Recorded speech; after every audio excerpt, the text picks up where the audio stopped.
राधे राधे महाराज जी। महाराज जी, सब कहते हैं कि बिना गुरु के गोविंद नहीं मिलते, क्या ये सच है? कोई इसका प्रश्न? रंगनाथ जी के दर्शन किए, निधिवन, राधा रमण, सेवा कुंज, हमारे वृंदावन में बहुत सी ऐसी जगह है। इसके लिए गाइड की जरूरत है कि नहीं जरूरत है?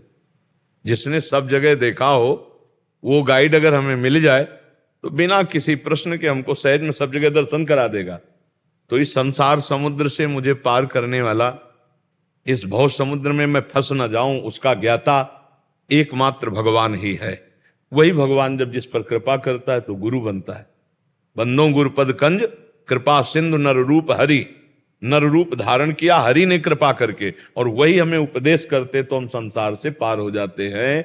बिना गाइड के हम किसी जगह का ज्ञान नहीं प्राप्त कर सकते, तो हम बिना किसी जानकार के हम किसी वस्तु का सही बोध नहीं प्राप्त कर सकते। तो सब अखिल ब्रह्मांडों का रचने वाला, अपने आप से अपने आप में खेलने वाला, जो अपने आप से अपने आप का सृजन करता है, अपने आप से अपने आप का पालन करता है, अपने आप से अपने आप का संहार कर लेता है, उसके रहस्य को बिना उसके कौन जना देगा? वही तो गुरु है। जो जना दे वही गुरु है, और जो जान गया वो उसी में लीन हो गया। जानत तुम्हें तुम्हें हो जाई, और सोई जानो जे दे जनाई। तो ये तो पक्की बात है, बिना गुरुदेव के कैसे जान सकते हो? कैसे जान सकते हो भाई? किसी बात का रहस्य जानना है, हम कह रहे हैं निशाना लगाना है, तो हमें गुरु बनाना पड़ेगा। किसी भी कार्य के लिए सारे गामा पधनि सीखना है तो हमें गुरु बनाना पड़ेगा। और हम तत्व बोध प्राप्त करना, बिना तत्व बोध प्राप्त किए गुरु के कैसे हम जान सकते हैं? कोई हमें बताए कि बिना गुरु के कौन सा कार्य हो सकता है? एक आदमी पूरी इंजीनियरिंग पास किया जनरेटर की, और इसके बाद एक जनरेटर की दुकान में गया जहां सैकड़ों जनरेटर थे। बोले साहब, ये हमारी इंजीनियरिंग की पूरी सर्टिफिकेट है, आप हमें नौकरी दें और हम आपकी सेवा करेंगे। बोले कहीं आपने किसी इंजीनियर के नीचे आप रहे? कभी आपने जनरेटर खोला, बांधा, सेवा की? बोले ऐसा तो नहीं किया, पर पूरा ज्ञान है हमको, हमने पढ़ा है। तो उनका एक जनरेटर हम खोल देते हैं, तो आप बांध कर चला दीजिए, आपको जो उचित होगा उतने पेमेंट में आपको हम रख लेंगे। जनरेटर खोला, पूरा उसने बांध दिया। पढ़ाई की थी, उसने शास्त्रों से पढ़ाई की थी, बांध दिया। इसके बाद जनरेटर स्टार्ट किया, चला ही नहीं। 1 घंटा परेशान रहा। उसने कहा सर, बार बार मैं देख रहा हूं कि जो मैंने पढ़ा है वैसे ही मैंने पूरा, हर बुल्ट को जहां लगाना चाहिए वैसे पूरा सब। तो उनका, तुमने किसी इंजीनियर के नीचे काम नहीं किया, पढ़ाई तो की है, काम नहीं किया, इसलिए तुम जनरेटर पूरी शाम हो जाए तो नहीं चला सकते। मैं जान रहा हूं क्या कमी है, तुम पढ़े हो, कड़े नहीं हो। तो उनका साहब एक बार बता दीजिए गलती क्या हो गई? उनका, इसकी गैस नहीं काटी तुमने। बस गैस काटी, चल पड़ा।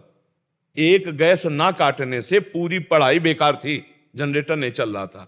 एक साधारण इंजन को चलाने के लिए एक चलाए हुए इंजन वाले व्यक्ति के नीचे कुछ दिन रहना पड़ेगा। तो भगवत प्राप्त महात्मा के बिना भगवत प्राप्ति का मार्ग कैसे प्रशस्त हो सकता है? जो अव्यक्त है, इंजन तो दिखाई दे रहा है, परमात्मा तो दिखाई नहीं दे रहा ना। दिखाई तो माया दे रही है ना, व्यक्ति, वस्तु, स्थान दिखाए। उस अव्यक्त को पाने के लिए बिना गुरुदेव के कैसे प्राप्त कर सकते हैं? अब आजकल गुरु चेला का एक मतलब सांसारिक संबंध माना जाता है। गुरु चेला का संबंध भागवतिक होता है। उपदेश दिया, उसके अनुसार तुम चलो दूर। ये चिपकने वाला थोड़ी होता है, दूर, अपने मार्ग में तुम चलो, अपने मार्ग में हम चलते। तुम्हें मार्ग बता दिया, तुम अपने मार्ग में चलो, तुम्हें जब प्रश्न हो तभी कर लेना, चलो अपने अपने मार्ग में चलो। ऐसा थोड़ी कि गुरु शिष्य का संबंध सांसारिक संबंध जैसे है, नहीं। गुरु शिष्य का संबंध भागवतिक है। आपने सुना, आपने प्रश्न किया, हमारी बात मान लो, आप परमात्मा को प्राप्त हो जाओगे। उसमें जरूरी थोड़ी है कि भाई हम तुम्हारे पूरा का पूरा है। बात मानना गुरु बनाना है। बात ना मानो तो कंठी बंधवा लो, कि इससे कल्याण हो जाएगा क्या? बात मानने से किसी भी संत महात्मा की वाणी में पावर होता है, उसकी बात को मान ले, आप देखो आपका कल्याण हो जाएगा। बात न माने तो गुरु ऐसे बाहरी व्यवहार करने से, भाई गुरु ने तिलक दे दिया, कंठी बंधवा लियो, मनमानी पापाचरण करो तो नरक जाओगे, भगवत प्राप्ति नहीं होगी। और आपने कुछ नहीं किया, केवल बात पर चल दिए उनकी। लाखों लोग संतों की बात पे चल देते, वो मिलने बाद में आते हैं। जैसे यहाँ कई लोग आते हैं कि हम 6 महीने से आपका सत्संग सुन रहे हैं, हमारा सुधार हो गया है, और मिलने 6 महीने बाद आ रहे हैं। तो किसने सुधार किया? वाणी ने, शब्द ने सुधार कर दिया। शब्द मानना ही गुरु के शब्द ही हैं। जिनको मानना ही गुरु मानना है। हम उनकी बात मानकर अपना जीवन उनकी आज्ञा पे चला दिया, हो गई बात। द्रोणाचार्य ने शिष्य नहीं माना एकलव्य को, एकलव्य ने द्रोणाचार्य को गुरु मान लिया, तो अर्जुन से भी बड़ा धनुर्धर था। मानने से होती, बात मान लिया, उनकी आज्ञा पे चल दिए। गुरु भी ना माने शिष्य, गुरु के माने थोड़ी होता है, शिष्य के माने होता है। हम आपको प्रभु मानते हैं, हम आपकी बात पर चलेंगे, हमने आपको अपना प्राणाराध्य मान लिया, हो गई बात। इसे कहते हैं गुरु मानना। जैसे पहले का समय था उसमें मन भटकता नहीं था, अभी लोगों का मन इतना भटका हुआ है कि अभी जैसे आप नहीं, लोगों का यहाँ प्रश्न नहीं होता, यहाँ अपना प्रश्न होता है।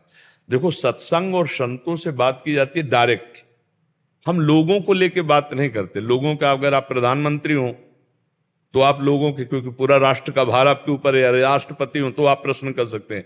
देखो, सत्संग अध्यात्म स्वयं सुधार के लिए होता है। यदि हम अपने सुधार की बात करें तो लोगों का सुधार अपने आप होता चला जाएगा।